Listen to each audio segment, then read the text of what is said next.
Hello friends, তো আজ চলেছি তোমাদের কাছে একটা ভালো রেসিপি নিয়ে। তো বলতে গেলে আলুর অনেক কিছুই খাওয়া হয়, তো এটা হচ্ছে তার মধ্যে আরেক রকম একটা রেসিপি। তো আজ করব আলুর একটা স্ন্যাক্স। তো কীরকম দেখো, তো এটা বলতে গেলে খুবই ইজি। তো প্রথমে আমরা তেল দিয়েছি, তারপর একটু জিরে ফোড়ন দিয়েছি, আর ধনেপাতা, তারপরে পেঁয়াজ, তারপরে কাঁচা লঙ্কা, আদা কুচি, আর তার উপরে তোমাদের ঘরে যেগুলো মশলা থাকে যেমন হলুদ, জিরে গুঁড়ো, তারপরে তোমার গোলমরিচ গুঁড়ো যেগুলো থাকে তো সেগুলো। তো তারপরে আলুটাকে ভালো করে তোমরা গ্রেট করে নেবে।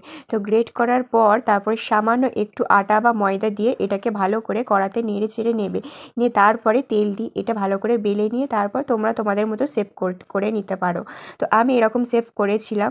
তো প্রথমে বলতে গেলে আমার হচ্ছিলোই না, তারপরে ফাইনালি ভালো করে হলো। আমি সামান্য চাট মশলা ছড়িয়ে দিয়েছিলাম। তো তারপরে দেখো কত সুন্দর হয়েছিল জিনিসটা, দেখতেও আর খেতেও সেই লেভেলের হয়েছিল। তো আমি এটা ফার্স্ট টাইম ট্রাই করলাম, তো সবারই খুব ভালো লেগেছিলো। তোমরাও দেরি না করে ট্রাই করে ফেলো, সন্ধ্যে স্ন্যাক্সটা পুরো জমে যাবে।